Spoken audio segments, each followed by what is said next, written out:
I used to think that the happiest place on earth was just marketing bullshit. Now I know better. It's not marketing. It's a warning. 3 months ago, I was just another broke college dropout with mounting debt and dwindling options. My roommate was threatening to kick me out, and my car payment was 2 months overdue.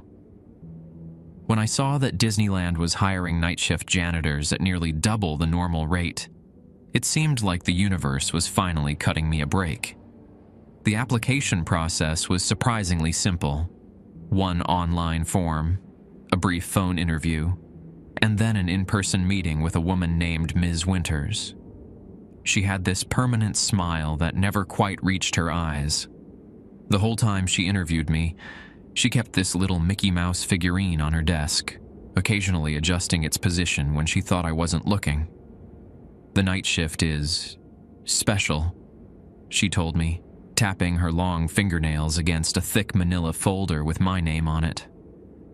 Not everyone is suited for it, but your background check shows promise. I hadn't done anything particularly promising in my life, but I nodded anyway. There are rules, she continued, sliding a sealed envelope across the desk. Very specific rules. Breaking them will result in immediate termination. The way she said termination made my skin crawl. You are not to open this envelope until your first shift. Is that clear? I nodded again, taking the envelope. It felt heavier than it should have. One more thing, Ms. Winters said as I stood to leave. The daytime staff and the nighttime staff, we don't intermingle. Ever. There's a 30-minute buffer zone between shifts. You arrive at 11:30 p.m., not a minute earlier. You leave at 6:30 a.m., not a minute later. Do you understand? Yes, ma'am, I said. Her smile widened just a fraction. Welcome to the Disney family, Jacob. I didn't remember telling her my name. That night, I stared at the sealed envelope for hours. My roommate, Tyler, kept asking what was inside, but I remembered Ms. Winters' words. Not until my first shift. Something told me she'd know if I broke that rule. The next day, I drove to Disneyland for orientation. It was held in a small building just outside the main park, unmarked except for a small plaque reading cast member services. Inside, there were about 15 other new hires, all looking as desperate as I felt. The orientation leader, a guy named Eric with a too bright smile and dead eyes, walked us through the standard Disney protocols: dress code, guest interactions, the Disney look. But he never once mentioned the sealed envelopes each of us clutched, or the night shift specifically. As we filed out, Eric pulled me aside. Jacob, he said quietly, night shift is different. Remember, the rules are there to protect you. He glanced around nervously. Don't ever take them lightly. Before I could ask what he meant, he was gone, swallowed by the crowd of departing new hires. That night I laid out my new uniform, a dark blue jumpsuit with a small Mickey Mouse patch over the heart, and set 3 alarms. Whatever waited for me at Disneyland, I wasn't going to be late. At 10:45 p.m., I pulled into the employee parking lot. Despite what Ms. Winters had said about arriving at exactly 11:30, I wanted to get my bearings first. The lot was nearly empty, just a few cars scattered here and there. I killed the engine and sat in silence, watching the minute hand on my watch tick closer to 11. At 11:15, I finally got out, clutching the sealed envelope in my sweaty palm. The night air was unusually cold for Southern California, carrying a strange metallic scent I couldn't place. As I approached the employee entrance, I noticed 2 security guards I hadn't seen during orientation. They wore the standard Disney security uniforms, but their badges were different. Black instead of the usual gold, with a small crescent moon where the Disney logo should have been. ID, one of them said flatly as I approached. I fumbled with my new employee badge, nearly dropping it. The guard examined it under a small UV light, then nodded. 15 minutes until shift change. Wait here. He pointed to a small bench just inside the gate.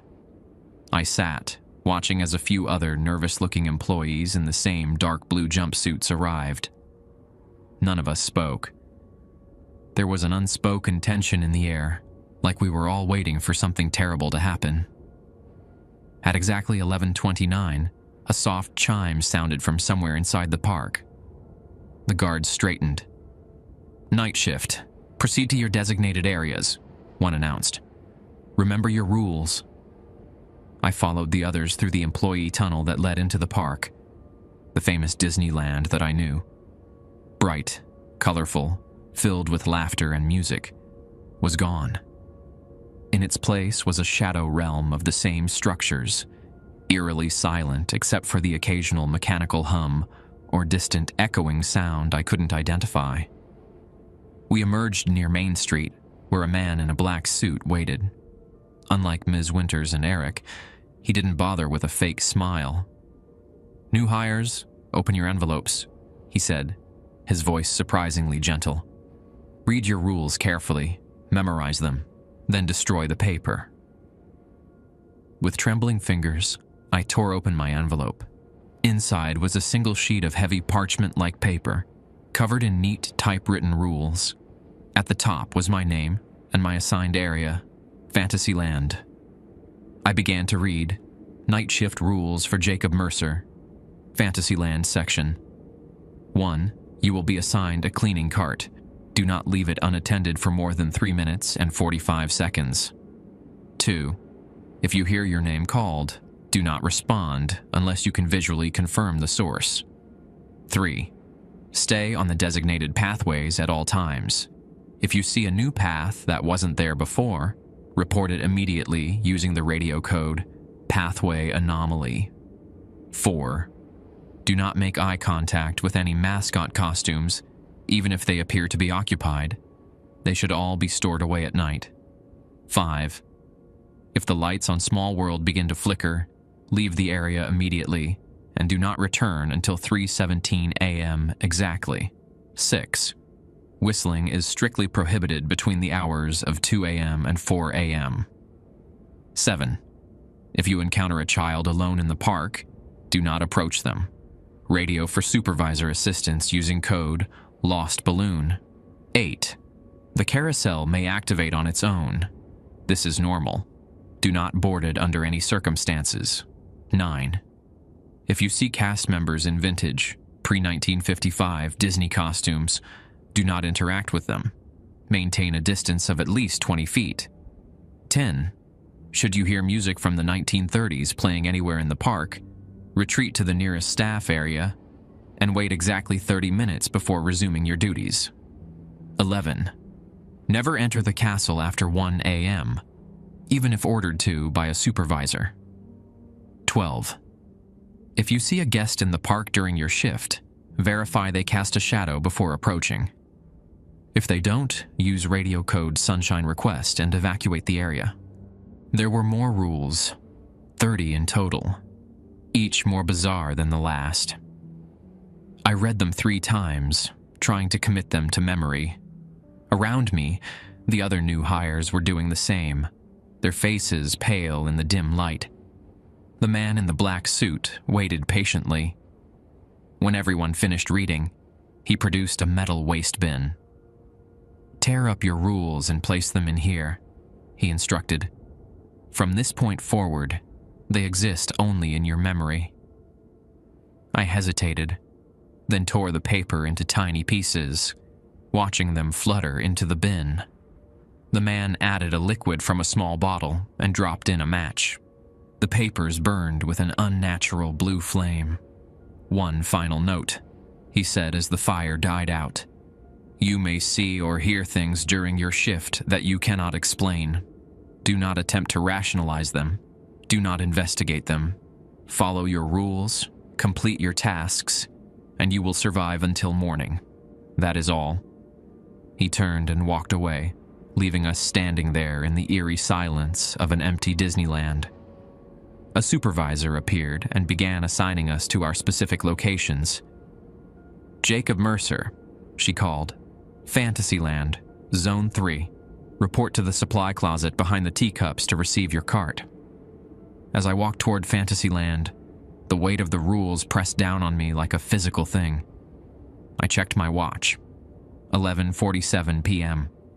Less than 7 hours until morning. How hard could it be to follow a few strange rules? I was about to find out. The supply closet behind the teacups was larger than I expected, more of a maintenance room than a closet. Industrial shelving lined the walls, stocked with cleaning supplies labeled in a system I didn't recognize, color-coded bottles with symbols instead of words. In the center of the room stood my cleaning cart, a modified version of the ones I'd seen janitors use during the day, but with additional compartments and a small digital display. A woman was waiting for me, her back turned as she arranged something on a workbench. When she heard me enter, she turned slowly. "Jacob Mercer," she said. It wasn't a question. "I'm Diane. I'll be your supervisor for Fantasyland tonight." Diane looked to be in her 50s, with streaks of gray in her dark hair and deep lines around her eyes. Unlike the others I'd met, there was something reassuringly normal about her. Tired, no fake smile, just the look of someone who'd been doing this job far too long. "First night's always the hardest," she said, handing me a small radio with a red button on the side. "Keep this on you at all times. The normal channel is for regular communication. The red button is for special circumstances. Use the codes you were given." I clipped the radio to my belt. "The rules," I started, not sure how to form my question. "Are there for a reason?" Diane finished firmly. "Every single one of them. The ones that seem silly will save your life just as surely as the ones that seem serious." She checked her watch. "It's nearly midnight. Let me show you your zone before I start my rounds." We left the supply room, me pushing my cart. The wheels made a soft, squeaking noise against the pavement that seemed unnaturally loud in the silent park. Fantasyland was different at night. The whimsical buildings that housed the rides looked almost threatening in the dim light, their colors muted to grays and deep blues. "Zone 3 is from the teacups to the border of Tomorrowland," Diane explained, pointing out the boundaries. "You're responsible for general cleaning, trash collection, and surface sanitation. The special tasks will come through on your cart's display." She tapped the small screen embedded in the handle of my cart. "Special tasks?" I asked. Diane's expression tightened. "Sometimes things need to be maintained beyond just cleanliness. The display will guide you through it." We stopped near King Arthur's carousel. Even powered down, there was something unsettling about the frozen horses with their wide, staring eyes. "Remember Rule 8, Diane said, nodding toward the carousel. "It will activate sometimes.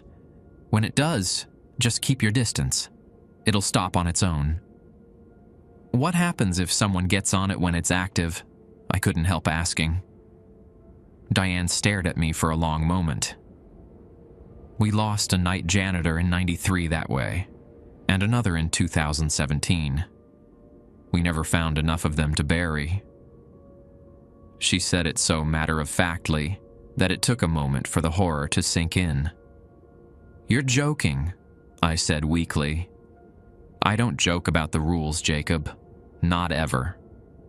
She pointed to my cart's display, which had lit up with my first task. "Clean restrooms near Alice in Wonderland ride. Use only the green solution for mirrors."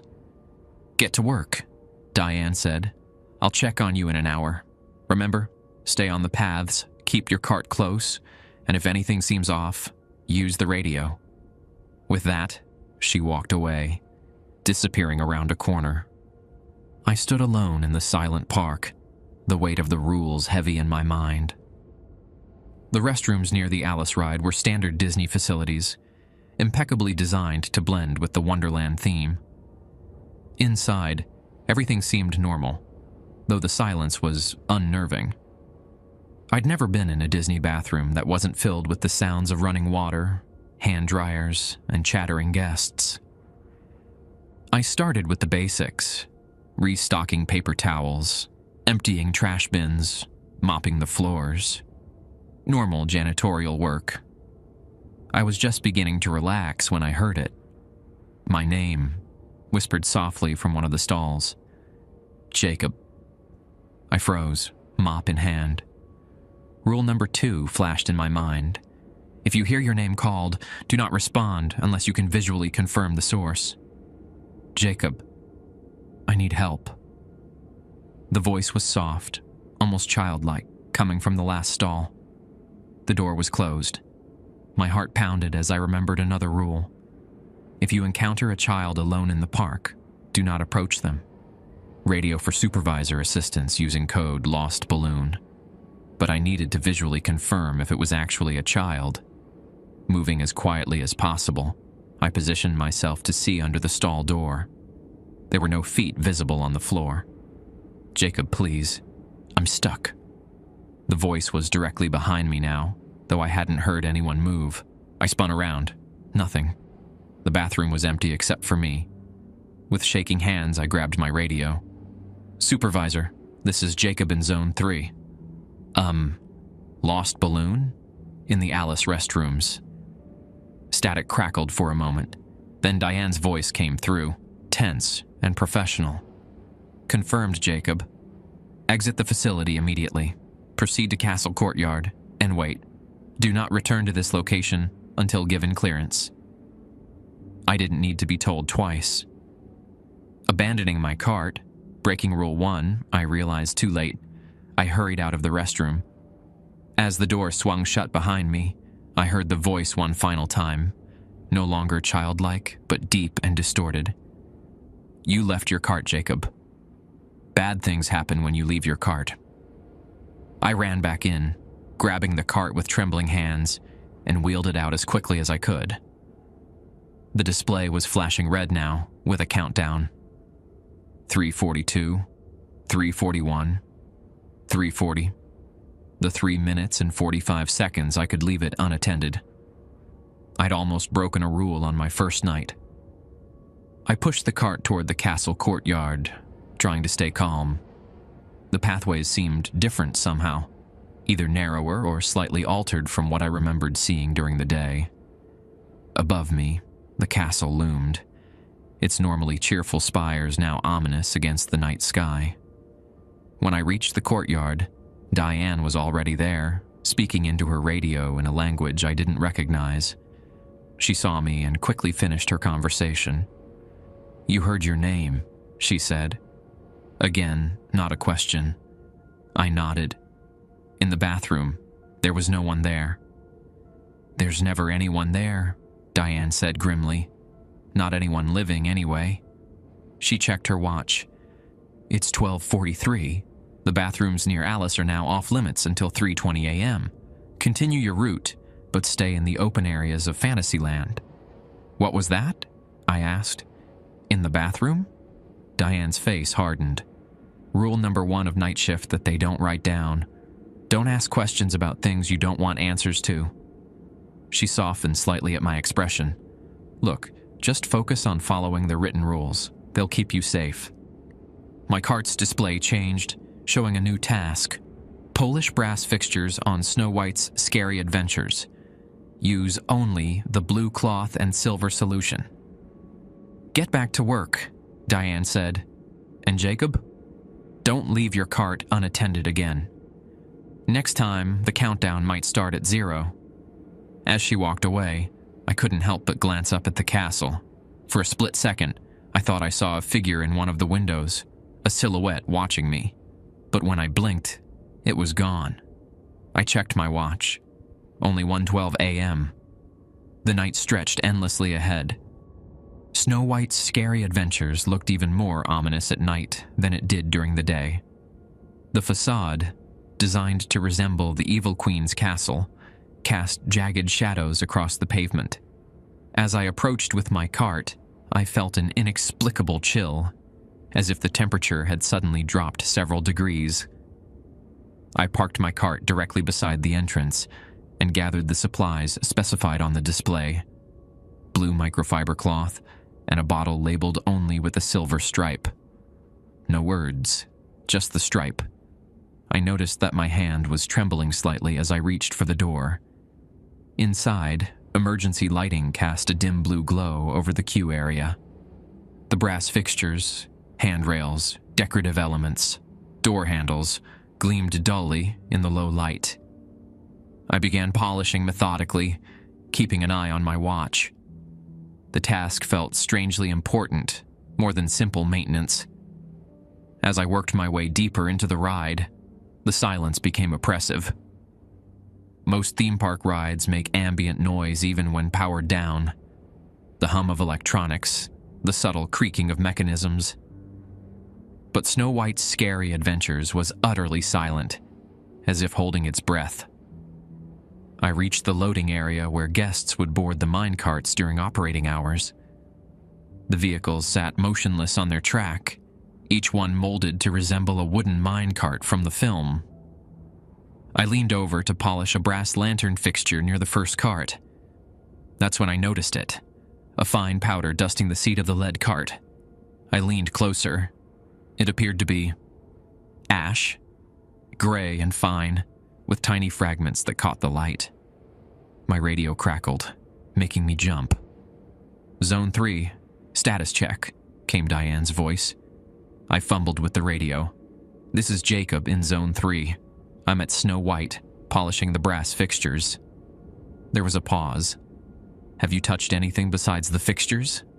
"No," I said, then hesitated. "But there's some kind of ash in one of the ride vehicles." The silence that followed stretched for so long, I thought I'd lost the connection.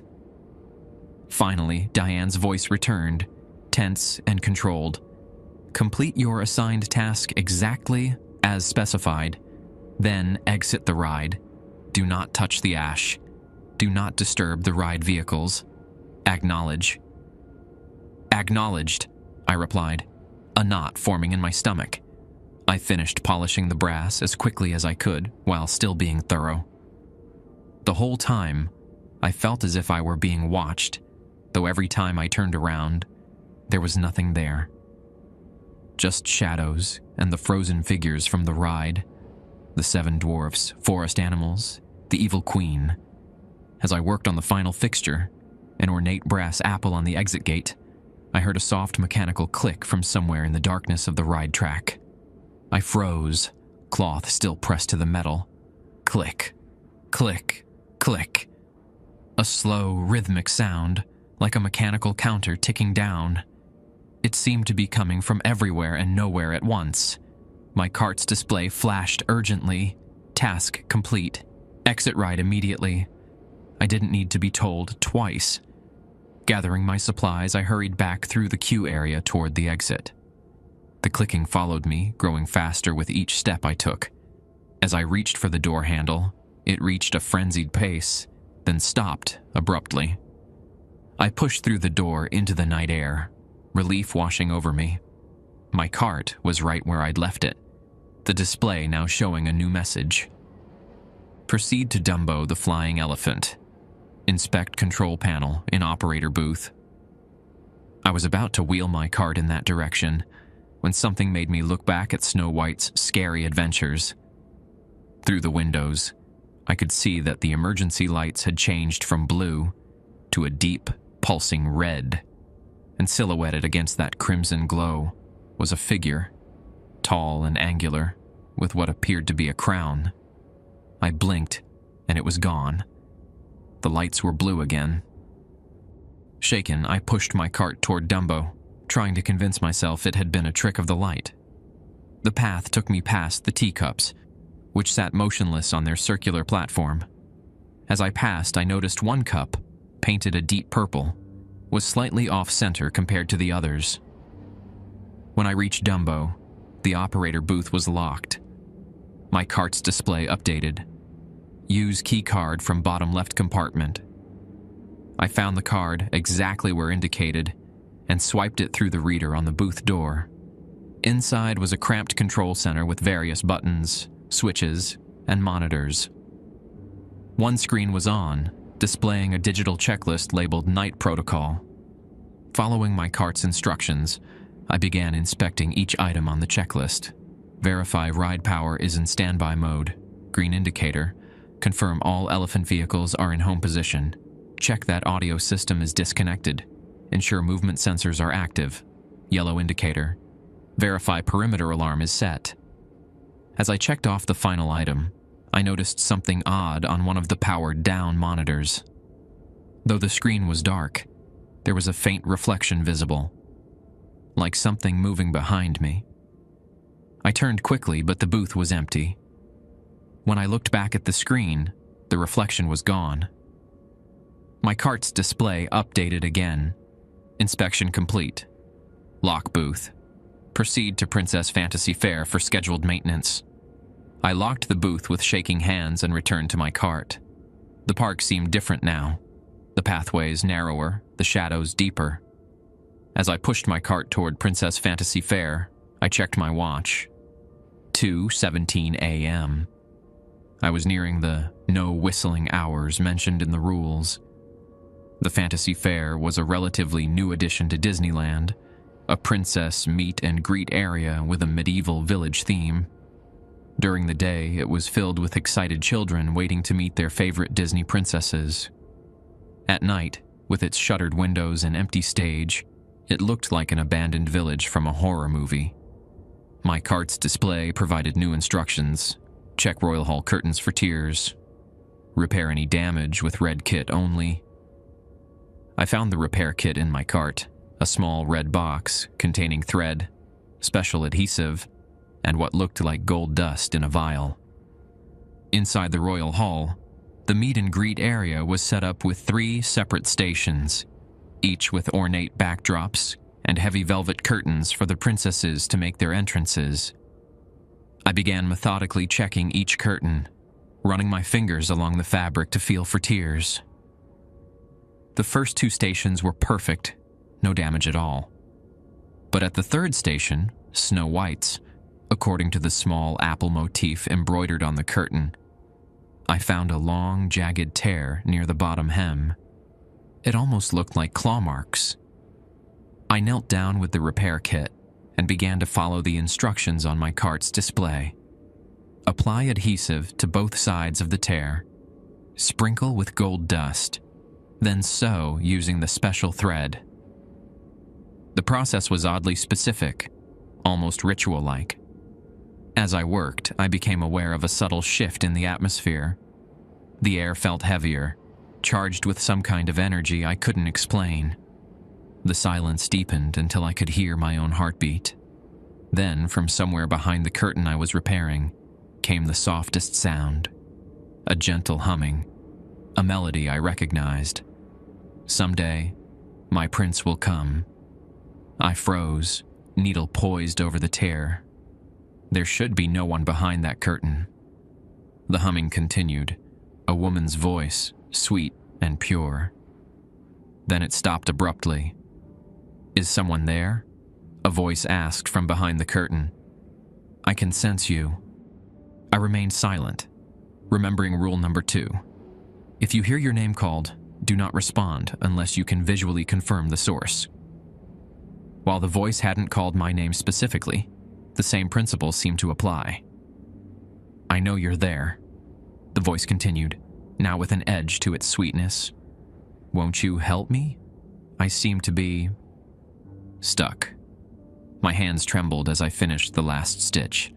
The repair was complete, but now I faced a dilemma. I needed to check all 3 curtains, which meant I'd have to pull this one aside. My cart's display flashed with a new message. "Do not open 3rd curtain. Exit immediately." Relief washed over me. I packed up the repair kit and stood, backing slowly toward the exit. "Leaving so soon?" the voice behind the curtain asked, dropping all pretense of sweetness. It was deeper now, distorted. "But we've only just met. Don't you want to see my new face?" The curtain bulged slightly, as if something was pressing against it from the other side. I turned and ran, shoving my cart ahead of me with enough force that it slammed into the exit doors, bursting through them into the night air. Behind me, I heard a sound like tearing fabric, followed by a high, unnatural laugh that faded into silence. Outside, I leaned against my cart, trying to catch my breath. The display had changed again. Proceed to Pinocchio's daring journey. Await further instructions. I pushed my cart toward Pinocchio's daring journey, constantly glancing over my shoulder. The feeling of being watched had intensified, and every shadow seemed to conceal movement just at the edge of my vision. As I passed by the castle, I noticed the time. 2:47 a.m. I was in the heart of the no-whistling hours now. Pinocchio's ride exterior featured colorful murals depicting scenes from the movie. In the dim night lighting, Pleasure Island looked genuinely sinister, and Monstro the whale's gaping jaws seemed ready to devour anyone who came too close. I parked my cart beside the entrance, waiting for instructions. The display remained blank for nearly a minute before new text finally appeared. Wait inside attraction queue. Supervisor en route. That was different. I hadn't expected to meet up with Diane again so soon. I entered the queue area, which zigzagged through scenes from the film. Even with the emergency lighting, it was difficult to see clearly. I made my way to the loading area and waited, listening to the oppressive silence. 5 minutes passed, then 10. No sign of Diane. I was about to radio her when I heard footsteps approaching from the ride track itself, where no one should be walking. The footsteps were strange, uneven, with an odd wooden clacking sound. "Hello?" I called out cautiously, immediately regretting breaking the silence. The footsteps stopped. Then, from the darkness of the ride track, "Hello. Is someone there?" The voice was stilted, each syllable pronounced separately, like someone learning to speak. It didn't sound like Diane. It didn't sound fully human. I backed up toward the queue, ready to leave, when my radio crackled. "Jacob, this is Diane. Where are you?" Her voice was tense, urgent. I pressed the talk button. "I'm at Pinocchio in the loading area. My cart sent me here to wait for you." "I didn't send any such instruction," Diane replied, her voice dropping to a whisper. "Get out of there. Now meet me at the carousel." As I turned to leave, the wooden footsteps resumed, faster now. "Don't go yet," the voice called, closer this time. "I want to be a real boy too." I ran through the queue, taking the emergency exit at the end. Outside, I grabbed my cart and pushed it as fast as I could toward the carousel, not daring to look back. King Arthur's carousel sat in the center of Fantasyland, its ornate canopy and dozens of hand-painted horses frozen in mid-gallop. Diane was already there, her expression grave as she watched me approach. "What happened?" she asked, taking a small silver device from her pocket and scanning my body with it from head to toe. "There was someone, or something, in the Pinocchio ride," I gasped. "It said it wanted to be a real boy, too." Diane's face paled. "Did it touch you? Did you feel any splinters?" "Splinters?" "No," I said, confused. "I got out before it got close." She seemed to relax slightly, putting the scanner away. "Good. There's been a containment breach. 3 attractions are now off-limits for the remainder of the night. Pinocchio, Snow White, and Princess Fantasy Fair." "What's going on?" I demanded. "What was that thing in Pinocchio?" Diane looked around cautiously before answering. "Let's just say some of the inspirations for Disney's characters were based on real entities.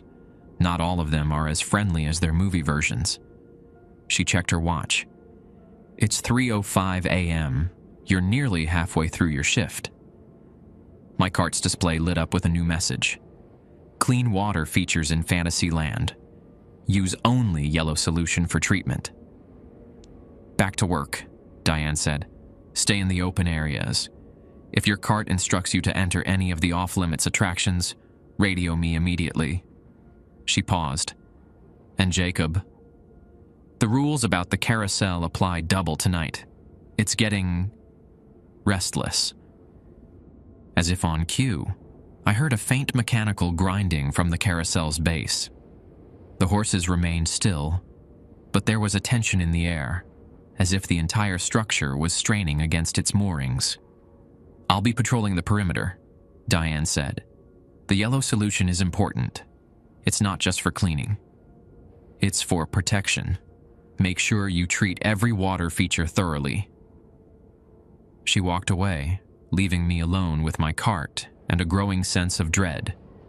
I found the yellow solution, a viscous liquid that smelled faintly of citrus and something metallic, and began my rounds of Fantasyland's water features. I started with the smaller fountains near the teacups, carefully applying the solution according to my cart's instructions. 3 clockwise circles around the rim, followed by a figure-8 pattern across the water's surface.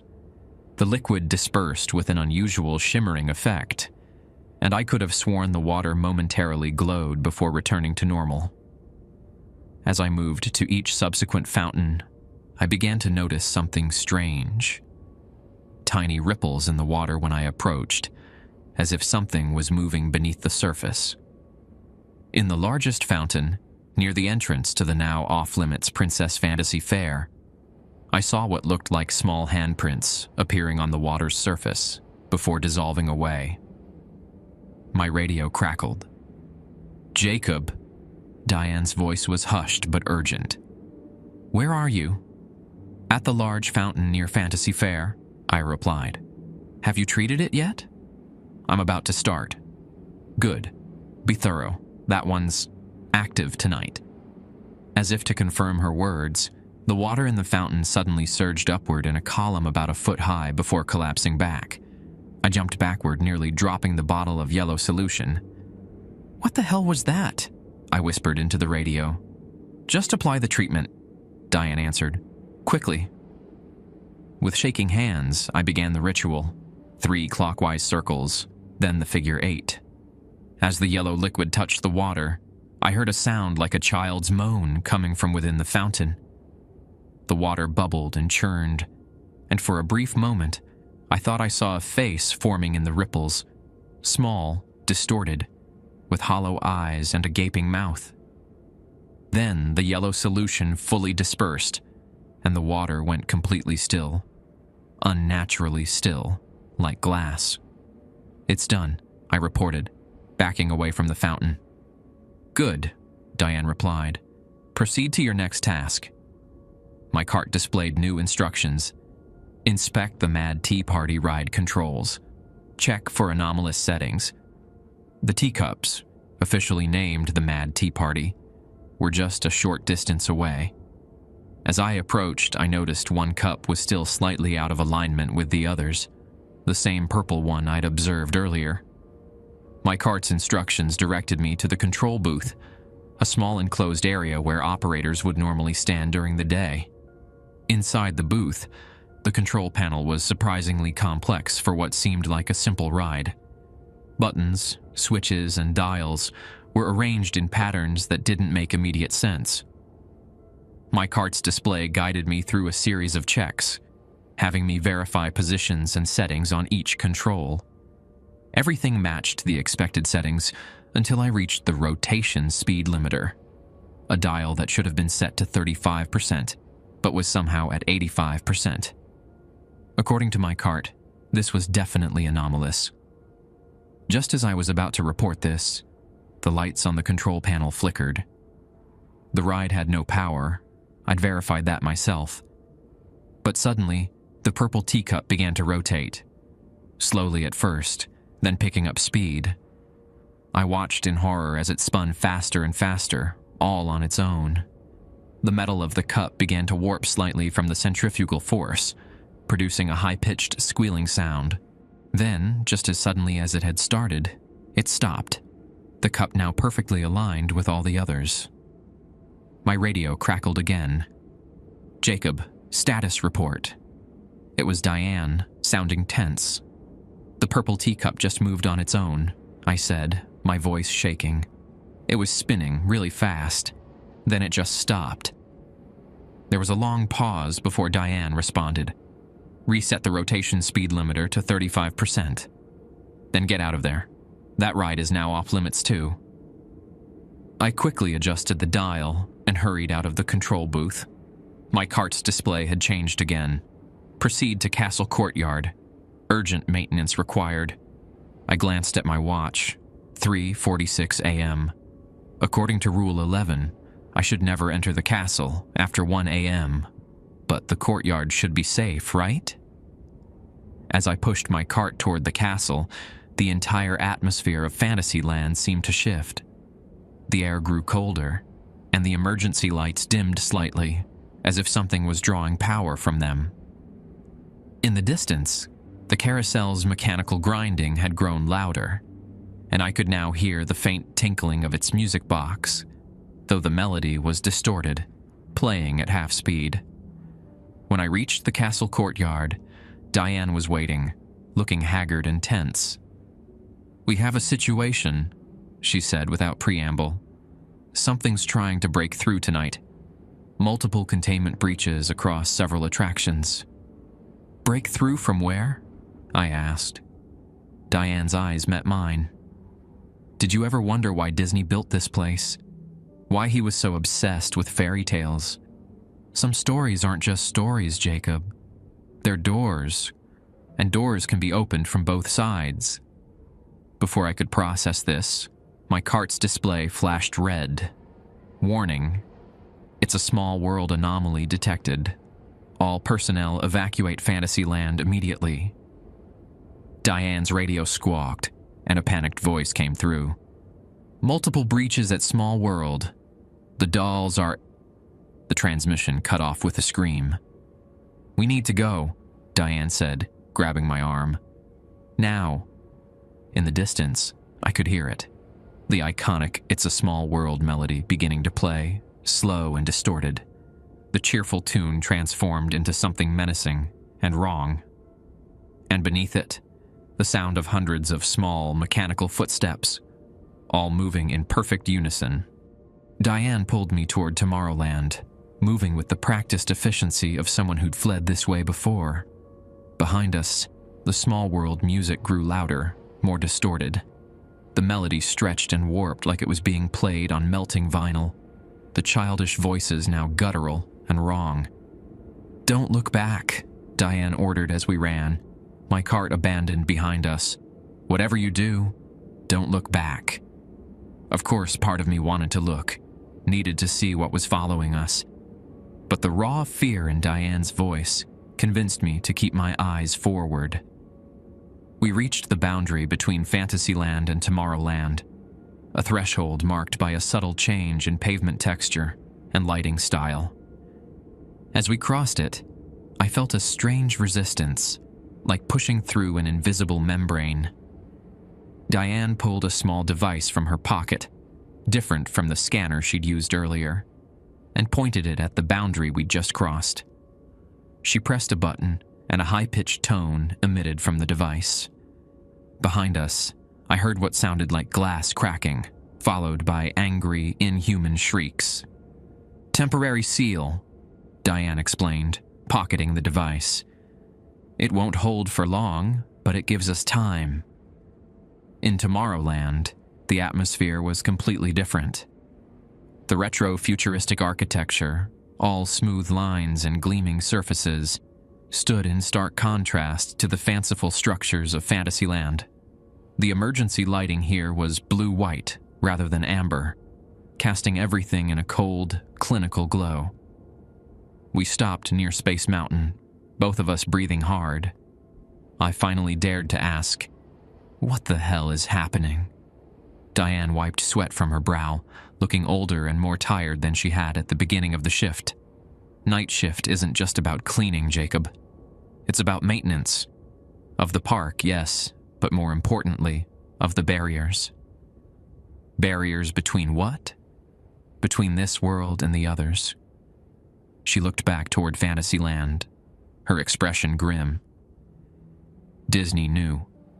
That's why he built this place, why he chose these specific stories. He thought he could contain them, use them, commercialize them. Use what? I pressed. The entities that inspired the stories in the first place. Diane's voice was matter-of-fact, like she was discussing tomorrow's weather, rather than something out of a horror novel. Fairy tales weren't created to entertain children. They were warnings. My mind reeled, trying to process what she was saying. So all those rules, they keep the barriers intact, or they're supposed to. She checked her radio, which was emitting only static now. Something's different tonight, more aggressive. It's never broken through multiple barriers at once before. From where we stood, I could see clear across the central plaza to Fantasyland. The castle was illuminated by flashes of multicolored light from within, like some twisted rave. The small world music had stopped, replaced by an ominous silence. What about the other night shift workers? I asked, suddenly remembering I wasn't the only new hire. If they followed their rules, they should be safe in their designated evacuation points. Diane sounded like she was trying to convince herself as much as me. Protocols are in place for breaches, but this is unprecedented. My watch showed 4:17 a.m., still over 2 hours until shift end. So what do we do now? I asked. Diane's radio crackled to life, emitting a series of beeps in a pattern I didn't recognize. Her face hardened as she listened. That's the emergency override, she said, clipping the radio back to her belt. We're being instructed to proceed to the primary containment facility. Where's that? Below Pirates of the Caribbean. We began moving again, skirting the central plaza to avoid being visible from Fantasyland. As we passed through Adventureland, I noticed that the usual jungle sounds, the recorded birds and insects that play even when the park is closed, were silent. The entire area felt unnaturally still, the tropical plants too rigid, as if frozen in time. The entrance to Pirates of the Caribbean loomed ahead, its Spanish-inspired facade darkened. No emergency lights illuminated this attraction, making it a black void against the surrounding architecture. Diane produced a key card and swiped it through a hidden reader beside the main entrance. The doors unlocked with a heavy thunk, and she pushed them open. Stay close, she instructed. The ride is powered down, but the water is still active. Inside, the familiar boat loading area was barely visible in the gloom. The artificial caverns that housed the ride stretched before us, an expanse of still black water leading into absolute darkness. The air smelled of damp stone, and that distinct Pirates of the Caribbean water scent, part chlorine, part musty dampness. We need to get to the first scene, the skeleton at the helm, Diane explained, leading me along a narrow maintenance walkway that ran alongside the water channel. There's an access point there. We moved carefully, the walkway slick with condensation. The water beside us was unnaturally still, reflecting nothing despite the minimal light sources. Don't touch the water, Diane warned. Night water isn't the same as day water here. I was about to ask what she meant when something disturbed the surface.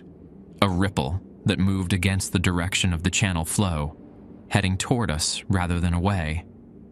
I froze, watching as the ripple grew larger, more deliberate in its movement. It knows we're here, Diane whispered, accelerating her pace. Hurry! We practically jogged the rest of the way, the ripple in the water keeping pace with us, occasionally breaking the surface enough to reveal what looked like the top of a pale, hairless head. Finally, we reached the iconic scene of the skeleton pirate at the ship's wheel.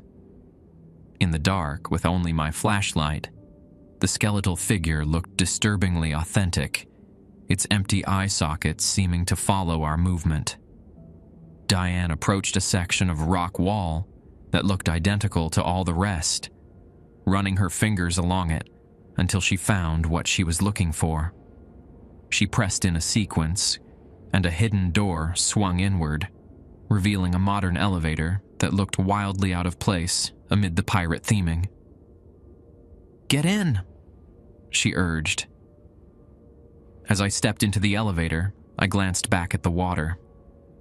The ripple had stopped at the edge of the scene, and a pale hand was now gripping the walkway where we had just been standing, long-fingered, with too many joints, the skin gray and pruned like it had been underwater for years.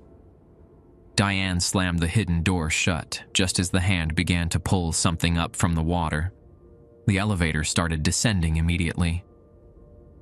"What exactly are we dealing with?" I asked, my voice shaking. "What's happening in the park tonight?" Diane leaned against the elevator wall, suddenly looking exhausted. Walt Disney wasn't just a visionary filmmaker and entrepreneur. He was also a collector of certain artifacts, items with connections to the original stories, the real entities behind the fairy tales. Like what? A mirror that once belonged to a German queen, obsessed with beauty. A marionette made from ancient wood that supposedly moved on its own. A spinning wheel that pricked the fingers of any young girl who touched it. She looked at me directly. These objects act as anchors, tethering the entities to our world. Disney thought he could control them by housing them in a place of imagination, using the power of belief and happiness to keep the darker aspects subdued. The elevator stopped, doors opening to reveal a stark contrast to the themed areas above. We stepped into what looked like a high-tech research facility. White walls, fluorescent lighting, and monitoring equipment lining the walls. Screens displayed various areas of the park, most of them showing static or distorted images. A few people in lab coats were huddled around a central console, arguing in hushed voices. They looked up as we entered, their expressions shifting from concern to relief when they saw Diane. "Supervisor 42, one of them said, a bald man with thick glasses. "We were beginning to think you didn't make it." "Had to evade a water entity and pirates," Diane replied. "Status report?" "Multiple containment failures," the man said, gesturing to the monitors. "It started in Small World at 3:12 a.m., a power surge that bypassed the audio suppression systems. Once the music began, it created a cascade effect through Fantasyland." "Casualties?" Diane asked grimly. 2 night shift workers unaccounted for. 3 security personnel in unknown condition." He glanced at me. "Who's this?" "New hire, Zone 3, Fantasyland." Diane put a hand on my shoulder. "He followed the rules, most of them anyway." The bald man looked me over critically. "He's been exposed to multiple active entities. He'll need to be processed." "Processed?" I echoed, not liking the sound of that. "Standard procedure," Diane assured me. "To make sure you didn't bring anything down with you." Before I could protest, 2 men in what looked like hazmat suits appeared, guiding me to a separate room. Inside was a cylindrical chamber that reminded me of an MRI machine. "Step inside," one of them instructed. "It's a scanning process, completely harmless." Given everything I'd witnessed in the past few hours, I was skeptical about harmless, but I had little choice. I entered the chamber, and a glass door sealed behind me. Soft blue light filled the space, washing over my body in waves. I felt a slight tingling sensation on my skin, followed by a momentary pressure in my ears, like descending in an airplane. "Clean," announced a computerized voice. "No attachments detected." The door slid open, and I was led back to the main room, where Diane was deep in conversation with the bald man and a new arrival. a woman in a business suit who looked severely out of place among the lab coats and maintenance uniforms. "Unprecedented breach," the woman was saying. "We may need to initiate blackout protocol." "That's never been tested outside simulations," Diane argued. "We don't know if the park could survive a full reset. If we don't contain this by dawn, the park won't survive anyway," the woman countered. She noticed me and fell silent. "Jacob," Diane said, waving me over. "This is Ms. Carson, Director of Night Operations." Ms. Carson studied me with cold efficiency. "You were in Fantasyland during the initial breach?" I nodded. "Tell me exactly what you saw, heard, and felt. Leave nothing out." For the next several minutes, I recounted everything. The voice in the bathroom, the Ash in Snow White's ride vehicle, the thing behind the curtain at Princess Fantasy Fair, the self-rotating teacup, and the sounds from It's a Small World. Ms. Carson and the bald man exchanged glances occasionally as I spoke. When I finished, Ms. Carson turned to the central console and pulled up what looked like a 3D map of Disneyland. Red dots pulsed at various points throughout Fantasyland, with a particularly large concentration at It's a Small World. "The containment failures are spreading," she observed. "The Mad Tea Party breach is concerning. That attraction's safeguards should have held. Unless something was deliberately tampering with them," Diane suggested. Ms. Carson's expression darkened. "You suspect internal sabotage." "The purple teacup was out of alignment hours before it activated," Diane said. "And Jacob found the speed limiter deliberately set to 85%. All eyes turned to me, and I nodded in confirmation. "The question is why?" Ms. Carson mused. "Why tonight? Why such a coordinated breach?" One of the lab technicians called out from a monitoring station. "Director, we're detecting movement in Main Street now. The entities are spreading beyond Fantasyland." The screens showed shadowy figures moving down Main Street, USA, figures that walked with jerky, unnatural movements.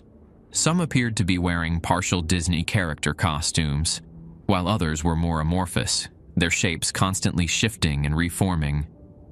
"They're heading for the gates," someone observed. "They're trying to leave the park." Ms. Carson's face went pale. "Initiate blackout protocol, now." Alarms began to sound throughout the facility. Red warning lights flashed and the technicians moved with sudden urgency, inputting commands at various stations. "What's blackout protocol?" I asked Diane. Her expression was grim. "A complete reset of the park's energy system, followed by a massive power surge. It disrupts the entity's forms and forces them back to their anchor points." She hesitated. "But it's dangerous, especially for anyone still in the park." "Our people know the evacuation procedures," Ms. Carson interjected. "This is the only option we have left." On the monitors, I watched as the emergency lighting throughout the park began to flicker. The shadowy figures on Main Street paused, seeming to sense the impending change. "Blackout in 3, 2, 1, called a technician. Every screen went dark at once. The park above us was plunged into complete darkness. For 30 seconds, nothing happened. Then, a single command was entered into the main console. "Surge initiated." The monitors flickered back to life, now showing the park illuminated by an unnatural blue light that seemed to emanate from the ground itself. Every ride, every building, every pathway glowed with this ethereal illumination. On the screens, I watched as the shadowy figures on Main Street contorted in what appeared to be pain, their forms stretching and compressing as if caught in a powerful wind. One by one, they dissolved into mist that was pulled backward toward Fantasyland, streams of darkness flowing against the natural order. "It's working," someone muttered.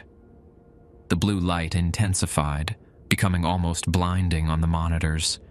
Then, abruptly, it concentrated into a pillar that shot upward from the center of the castle, reaching into the night sky like a beacon. "Energy convergence successful," reported a technician. "Entities returning to anchor points." Ms. Carson's rigid posture relaxed slightly. "Damage assessment?" "Structural integrity at 89% throughout the park. Minimal physical damage detected." The technician paused.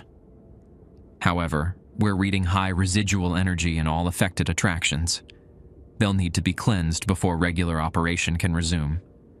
"That's tomorrow night's problem," Ms. Carson said dismissively. She turned to Diane. "Get all remaining night shift personnel to safe zones. Once the surge dissipates, they can return to regular duties for the remainder of the shift." Diane nodded, but I could see concern lingering in her expression. "Director, the energy readings in Small World are still elevated. The surge didn't fully reset that attraction." Ms. Carson frowned, leaning over to examine the readings herself. "That's not possible. The surge should have forced all entities back to their anchors." "Unless," the bald man suggested, "the anchor itself has been compromised." A tense silence fell over the room. "We need to check the vault," Ms. Carson said, her voice tight with controlled panic. "Now." She led the way to a heavy door at the rear of the facility, marked only with a stylized D insignia. A complex security system guarded the entrance: retinal scan, keycard, and a numeric code that Ms. Carson shielded from view as she entered it. The door slid open with a pressurized hiss, revealing a circular chamber beyond. Display cases lined the walls, each containing what appeared to be ordinary objects: a hand mirror, a wooden puppet, an antique spinning wheel, a small music box, and dozens of other items I didn't recognize. In the center of the room stood a pedestal, empty except for a circular indentation in its surface. "The Small World artifact is gone," Ms. Carson announced, her voice hollow. "What artifact?" I asked, unable to contain my curiosity despite the tension. The bald man answered, "A music box created in 1889 by a Swiss craftsman who lost his children to a plague. It's said he carved the faces of children from around the world, hoping to trap their spirits and keep them forever young." He adjusted his glasses nervously. "It was the inspiration for the ride. Walt acquired it in the 1950s, Diane added. "It's one of the most powerful anchors in the collection. If someone's taken it..." "But who would..." I began, but was interrupted by alarms blaring once again. Red lights pulsed throughout the facility. "Security breach in Sector 7, announced an automated voice. "Unauthorized access detected." The technicians scrambled to their stations. One pulled up security footage that showed a maintenance corridor adjacent to their facility. A figure moved through the shadows, clutching something to its chest. "Freeze frame and enhance," Ms. Carson ordered. The image paused and sharpened, revealing a face I recognized. Eric, the orientation leader with the too bright smile. In his arms was a small, ornate box. "Son of a bitch," Diane breathed. It was Eric all along. "Who is he?" Ms. Carson demanded. "What's his clearance level?" A technician typed rapidly at a terminal. "Eric Morley, daytime operations. He shouldn't have night access at all." "Then how did he get down here?" Before anyone could answer, the lights throughout the facility flickered. The temperature plummeted so quickly that our breath became visible in clouds of vapor. From the speakers that had been announcing the security breach, a new sound emerged. The Small World theme, playing at quarter speed, the childish voices transformed into deep, guttural moans that seemed to vibrate the very walls around us. "He's activated the artifact," Ms. Carson said, her professional demeanor cracking. Real fear flashed across her face. if he removes it from park grounds. The containment field will collapse completely, Diane finished. Everything anchored here will be free to leave. The bald man turned to one of the monitors, typing rapidly. He's heading for the service tunnels beneath Tomorrowland. Those lead directly to the outside perimeter. Ms. Carson quickly issued orders. Security teams to all exit points. Full lockdown protocol. No one leaves the park. I don't care if they're staff, executives, or Walt Disney's ghost himself. She turned to Diane. Take 2 security personnel and intercept him. You know the tunnels better than anyone.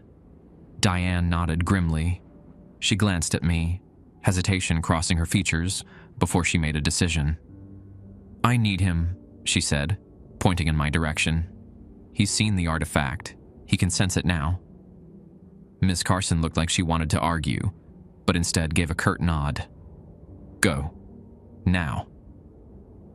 Moments later, I was following Diane and 2 security guards, burly men with equipment I'd never seen before, something between riot gear and hazmat suits. We entered a service elevator hidden behind a panel in the monitoring room. Why me? I asked as the elevator ascended. What did you mean I can sense it? Exposure to anchored entities creates a connection, Diane explained quickly. You've been in proximity to multiple breaches tonight. Your sensitivity is heightened. She handed me what looked like a modified compass, its needle swinging erratically. This will help you focus that sensitivity. The elevator stopped, opening into a network of utilitarian tunnels, the famous underground system that allowed Disney employees to move throughout the park unseen by guests. Harsh fluorescent lighting illuminated concrete walls, marked with colored lines indicating different routes. Follow the blue line, Diane instructed the group. It leads to the Tomorrowland exit. We moved quickly through the tunnels, the only sounds our footsteps and the distant, distorted small world music that seemed to be coming from everywhere at once. The compass in my hand pulled strongly to the right at an intersection, the needle vibrating intensely. This way, I said, pointing down a narrower passageway that branched off from the main route. The security guards exchanged doubtful glances, but Diane nodded. Trust him. We followed the narrower tunnel, which sloped downward, the concrete walls giving way to exposed bedrock in places. The air grew colder, damper, with an odd metallic tang that reminded me of blood. The compass needle began spinning wildly as we approached a heavy metal door at the end of the passage. One of the security guards stepped forward with a device that bypassed the electronic lock, and the door swung open with a groan of disused hinges. Beyond was a space that didn't match the rest of the tunnels. Older, rougher, with stone walls that looked like they predated the park itself. Wooden support beams, darkened with age, held up a low ceiling. The only light came from a few bare bulbs strung along the passage. This isn't on any of the maps, one of the guards murmured. Because it wasn't built by Disney, Diane replied quietly. These tunnels were here before the park. Walt incorporated them into his design because, well, some places have power of their own. The distorted music grew louder as we advanced, now punctuated by what sounded like children's laughter. High-pitched, frantic, and completely joyless. The compass led us to a chamber, where the rough tunnel opened into a circular room with multiple exits. In the center stood Eric, his back to us, hunched over the ornate music box. He was turning a key on its side, winding it with precise, deliberate movements. Eric, Diane called out, her voice echoing in the chamber. Step away from the artifact. He turned slowly, and I had to stifle a gasp. Eric's too bright smile had stretched beyond the natural limits of his face, extending nearly to his ears. His eyes were wide, unblinking, reflecting the dim light like a nocturnal animal's. Diane, he replied, his voice layered with multiple tones. as if several people were speaking in imperfect unison. "You're just in time for the reunion." "What reunion?" she demanded, signaling the guards to spread out around the chamber. Eric's unnatural smile widened further. "The children want to come home, all of them, from every land, every time, every story." He stroked the music box lovingly. "They've been trapped for so long, in the ride, in the park, in the stories. Walt promised them freedom, but he lied. Walt contained them to protect people," Diane countered, inching closer. "You know what they are, what they do to children." Eric laughed, the sound bubbling up from his throat like thick liquid. "What they do? They play, they sing, they bring joy." His head tilted at an impossible angle. "Just like Disney is supposed to do." I noticed now that Eric's movements were strange, jerky and fluid at the same time, like a marionette controlled by an amateur puppeteer. His fingers moved independently of each other as they caressed the music box. "The night shift exists to maintain the barriers," Diane said, still moving slowly toward him. "You were daytime operations. How did you even learn about the artifacts?" "The children told me," Eric replied simply. "They whisper, if you know how to listen. They've been whispering for years, telling me how to set them free." His gaze shifted to me suddenly. "They're whispering to him now, too. Can you hear them, Jacob?"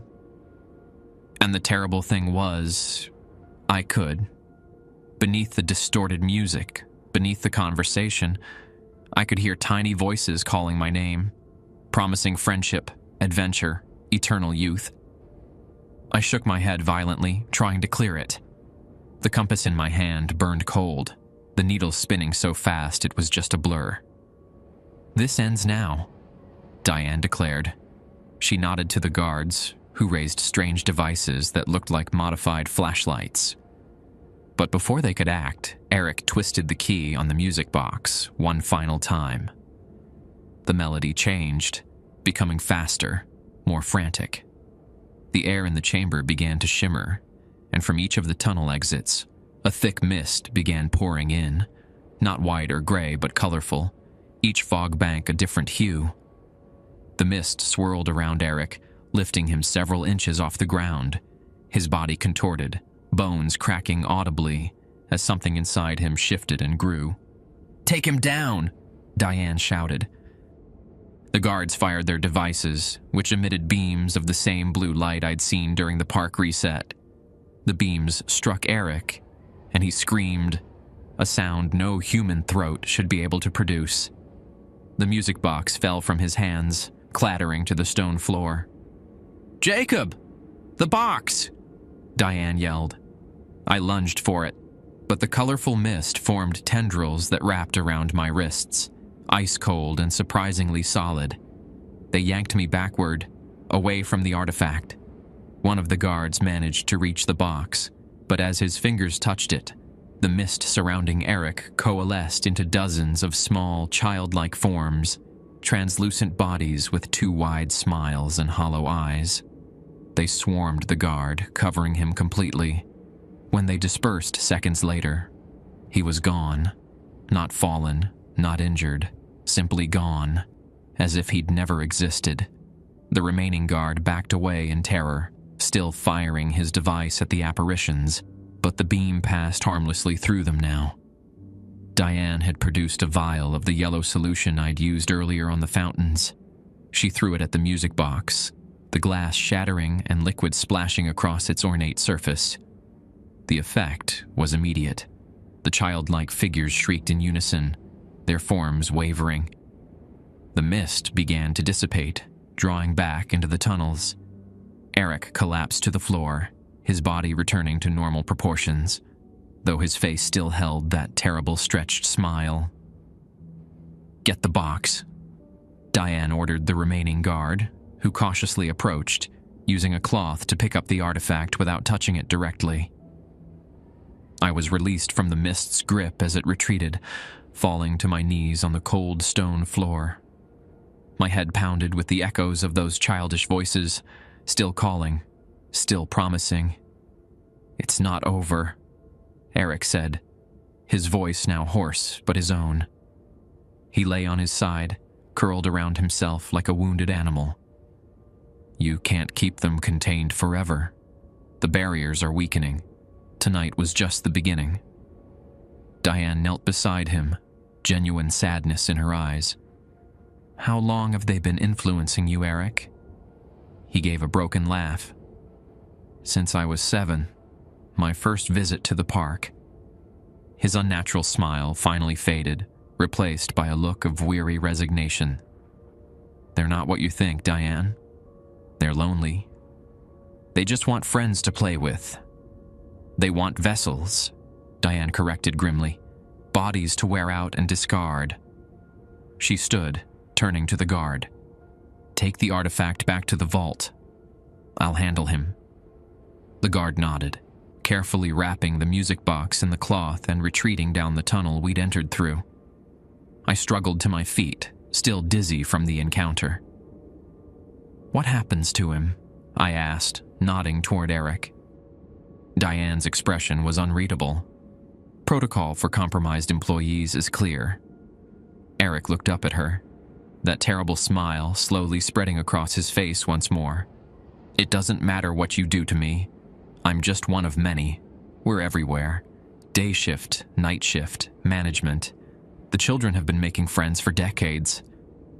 A chill ran through me at his words. How many others like Eric were there in the park? How long had this infiltration been going on? Diane seemed to read my thoughts.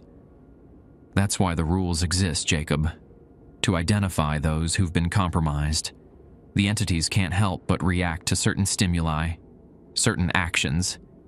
She pulled out her radio. "This is Supervisor 42. Artifact secured. 1 hostile contained, 1 casualty. Requesting protocol black for compromised employee." The radio crackled with Ms. Carson's voice. "Confirmed. Extraction team en route. Sunrise in 47 minutes. Get back to the facility." Diane pocketed her radio and turned to me. "We need to go." "What's protocol black?" I couldn't help asking. "You don't want to know," she replied, leading me back toward the tunnel. Behind us, Eric began to sing softly, the small world theme in a broken, childish voice.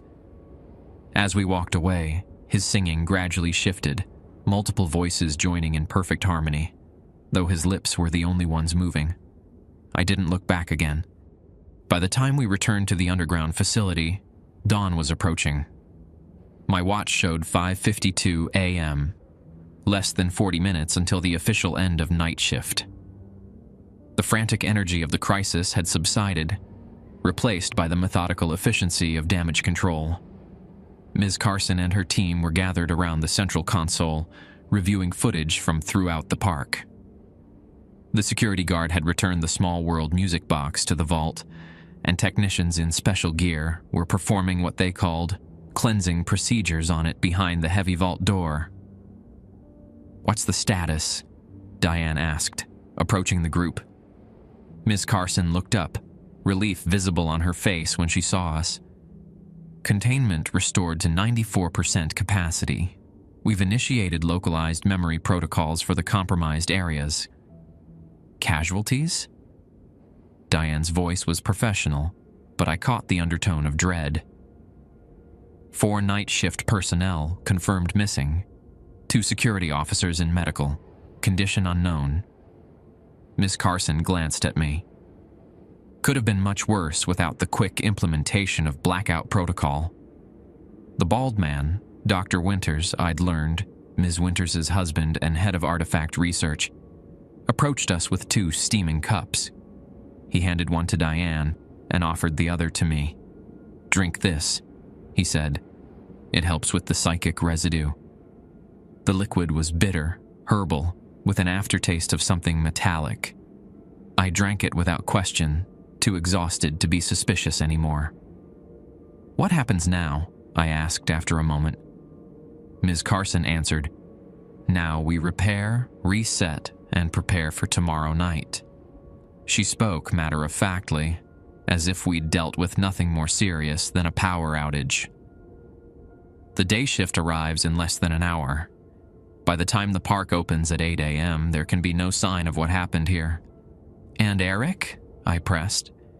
A shadow passed over her face. "Protocol Black has been implemented. Eric Morley no longer exists." I wanted to ask what that meant, but something in her expression stopped me. "What about the other night shift workers?" I looked around the facility. "Do they all know about this?"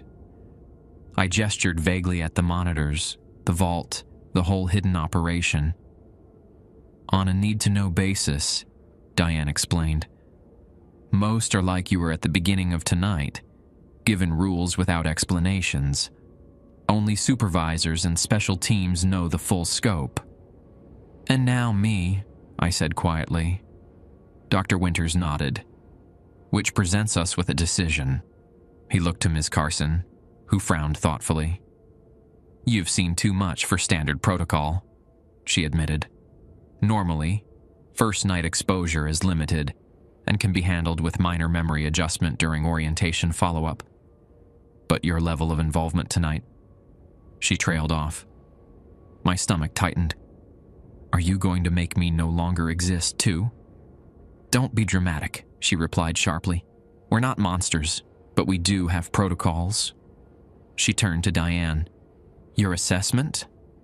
Diane studied me for a long moment. "He followed the rules mostly, showed good instincts, didn't panic." She shrugged. "I could use someone like that on my team." Ms. Carson raised an eyebrow. "You're suggesting accelerated clearance?" "With monitoring," Diane added. "But yes." Dr. Winters didn't seem convinced. "After one night? There's no baseline for psychological resilience, no established loyalty." "He helped recover the small world artifact," Diane interrupted. "How much more loyal do you need?" They continued discussing me as if I wasn't standing right there, debating my fate in clinical terms.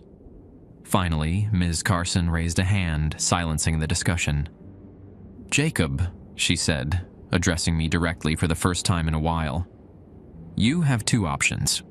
One, standard memory modification. You'll remember working your shift, some strange but explainable events, nothing about the entities or the facility. You'll be transferred to daytime custodial, normal hours, normal pay." "And option two?" I asked. "You join Diane's special maintenance team. Full clearance, proper training, higher pay grade. But you'll work nights exclusively, and you'll be subject to enhanced security protocols, including regular psychological evaluation." Her expression remained neutral. "It's not an easy life." I looked at Diane, who gave me the slightest of nods. Encouragement? Warning? I couldn't tell. "How long do I have to decide?" "Now," Ms. Carson replied simply, "before we initiate shift change protocols." I thought about everything I'd witnessed that night. The horrors, yes, but also the incredible reality behind the facade of the happiest place on Earth. A hidden world of ancient magic and modern containment technology, of entities from humanity's oldest stories kept in check by janitors with rule books. And I thought about my life before, aimless, broke, without purpose. "I want option two," I said finally. "I want to know more." Ms. Carson nodded, unsurprised. Most do, when given the choice. She turned to Dr. Winters. "Process him for level 3 clearance, full disclosure package, enhanced training schedule, residential relocation." "Residential relocation?" I echoed. "Night shift personnel live in company housing," Diane explained. "Specially protected. It's safer that way. For you and everyone else." Before I could ask more questions, alarms began to sound. Not the urgent klaxons of a security breach, but a softer, rhythmic tone. "Shift change warning," Ms. Carson announced. "T-minus 30 minutes today shift arrival. All night personnel report to exit points." The facility erupted into organized activity. Technicians securing equipment, guards changing positions, administrators filing final reports. "Come with me," Diane said, guiding me toward a different elevator than the one we'd used earlier. "I'll take you through shift change procedures." As we rode upward, I finally asked the question that had been nagging at me. "Is it always like this? Every night?" Diane laughed, a genuine sound that surprised me after the tension of the night. "God, no. Tonight was exceptional. Most nights are routine maintenance of the barriers. Following the rules keeps everything stable. But the entities are always trying to break through." "Always," she confirmed as the elevator stopped. "Some nights more aggressively than others. Full moons, solstices, Halloween, those are always more active. But a breach like tonight, that's rare." We emerged in a locker room area I hadn't seen before, where night shift workers were arriving in groups, looking exhausted but largely unaware of the full crisis that had unfolded. They changed out of their uniforms, stored equipment, and moved toward a departure area.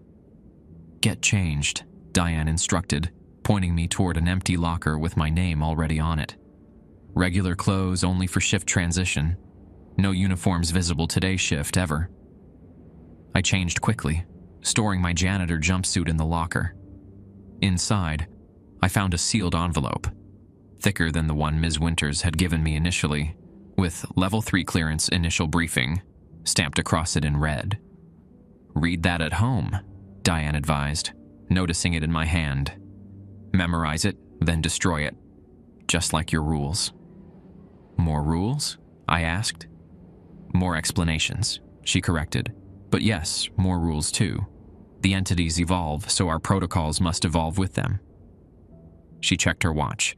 20 minutes to transition. Follow me."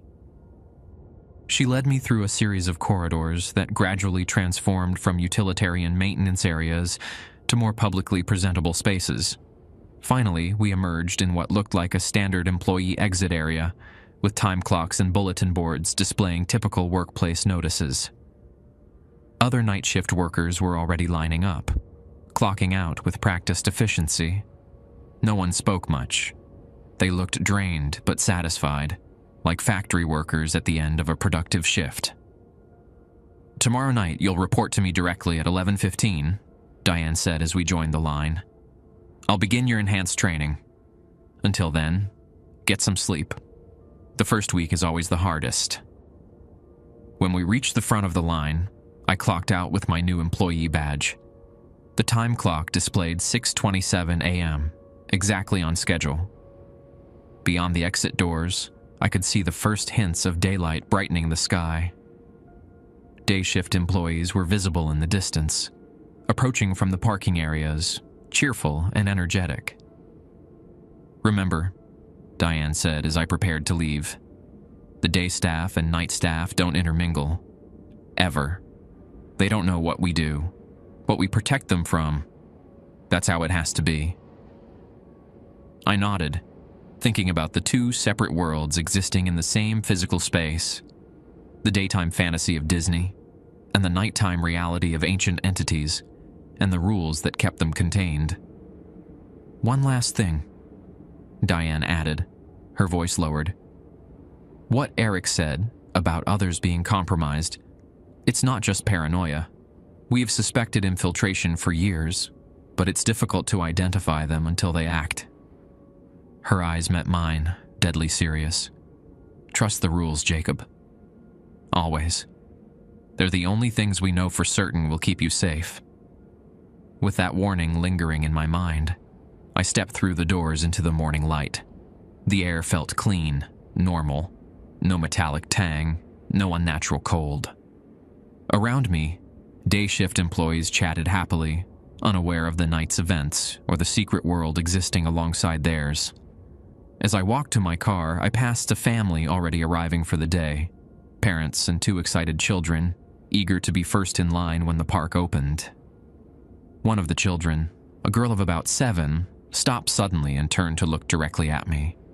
Her smile was wide, her eyes knowing in a way no child should be. "Did you have fun last night?" she asked in a sing-song voice. Before I could respond, her mother tugged her hand. "Come on, Emma. Don't talk to strangers." The girl allowed herself to be pulled away, but her eyes remained locked on mine for several seconds longer than comfortable. As they walked toward the entrance, I heard her begin to hum, softly at first, then louder. The Small World theme. I drove home with the sealed Level 3 clearance envelope on the passenger seat, my mind racing with everything I'd learned and everything I still didn't understand. One thing was certain. I would never see Disneyland or any fairy tale the same way again. The rules existed for a reason, and I intended to follow them to the letter. 3 months have passed since that first night at Disneyland. I've settled into a routine of sorts, if you can call what we do routine. I live in company housing now, an unmarked apartment complex near the park, surrounded by others who work the night shift. We recognize each other by small signs, a particular color of keychain, a certain way of nodding, the perpetual darkness around our eyes from living nocturnal lives. We don't socialize much. Some things are better not discussed, even among those who know. My training progressed quickly. Level 3 clearance gave me access to the true history of Disneyland, Walt's real reasons for building it, the network of containment technology disguised as whimsy, the ancient packs renewed with each fireworks display. By week 3, I was assigned to Special Maintenance Team 7, responsible for Fantasyland and parts of Adventureland. The rules change sometimes. Every night, we receive updated protocols based on moon phases, weather patterns, and something called threshold measurements that Dr. Winter's team calculates daily. Some nights we carry special equipment, the yellow solution, modified UV lights, or small silver charms that we place at specific locations throughout the park. I've learned to recognize the signs of an entity attempting to manifest. The sudden temperature drops, the way certain lights flicker in patterns of 3, the subtle shifting of pathways when you look away for too long. I've helped contain minor breaches, nothing like that first night, but unsettling nonetheless. A teacup that spun too fast, a talking animatronic that wouldn't stop even when powered down, a water feature that flowed upward against gravity. I've learned that the day shift has its own hidden protectors, people who don't know the full truth but follow their own set of rules to maintain the barriers during daylight hours. Character performers who never break role because the costumes themselves are part of the containment system. Ride operators who recite specific phrases when starting attractions, words that sound like friendly Disney patter, but are actually old binding incantations. Yesterday, I received notification of promotion to Level 4 clearance, which will allow me access to the deeper parts of the facility beneath Pirates of the Caribbean. Diane says I've shown exceptional aptitude for boundary maintenance, whatever that means. The higher clearance comes with better pay, but also more responsibility, and, reading between the lines of the paperwork, greater risk. I should be nervous, but I'm not. There's a strange comfort in knowing the truth, in being part of something so much bigger than myself, in protecting not just park guests, but the entire world from what waits behind the smiling facade of children's stories. Sometimes I see Eric in my dreams, his too wide smile stretched across a face that keeps changing, becoming other faces. Some I recognize from Disney movies, others older, grimmer, from stories that were never meant for children. He's always trying to tell me something about Walt's original vision being corrupted, about the entities not being what we think they are. I wake up before he can finish, the Small World theme echoing in my head. I've noticed things during my time here that I haven't reported. Small discrepancies in the protocols, moments when Diane or Dr. Winters exchange glances they think no one sees, doors in the underground facility that aren't on any map I've been shown. I'm keeping my own set of notes, hidden in my apartment, just in case. The little girl I saw that first morning, Emma, has appeared twice more. Once in the employee parking lot as I was arriving for my shift, another time watching me from a Tomorrowland walkway as I was doing my rounds. She's never with the same adults, but she always smiles that same knowing smile. She always hums that same tune. Last week, I found a small, crudely made doll in my locker. It was constructed of park maps, folded into origami-like shapes, with black thread for hair and button eyes. Pinned to it was a note in childish handwriting. "We miss you. Come play with us." I burned it according to protocol and reported the incident. The security team swept my locker and installed additional wards, but found nothing else. Tonight is the summer solstice, one of the most active nights of the year, according to Diane. We've been preparing for weeks, reinforcing barriers, checking and double-checking all the anchors. The rules for tonight's shift filled 3 pages, some of them contradicting others in ways that will require split-second judgment calls. As I prepare for my shift, laying out my uniform and reviewing the night's protocol, I can't help but wonder about what Eric said, about the entities being misunderstood, about them just wanting to play. Sometimes, when I'm alone in the park at night, in those brief moments between the constant vigilance and rule following, I feel something not malevolent, but curious, watching, waiting, like a child with its face pressed against a window, looking in at a party it can't attend. I know better than to listen to these thoughts. They're how it starts, Diane warned me. The slow erosion of certainty, the questioning of the rules. It's how they get to you. But still. My alarm beeps. 10:30 p.m. Time to head to work. I tuck my Level 3 ID badge into my pocket, alongside my new Level 4 clearance card. I check that my apartment's protective wards are active, the special locks engaged. As I reach for the door, my phone chimes with a text message from an unknown number. "It's more fun on our side of the mirror. The carousel is waiting." I delete the message and block the number. I know the rules. For now,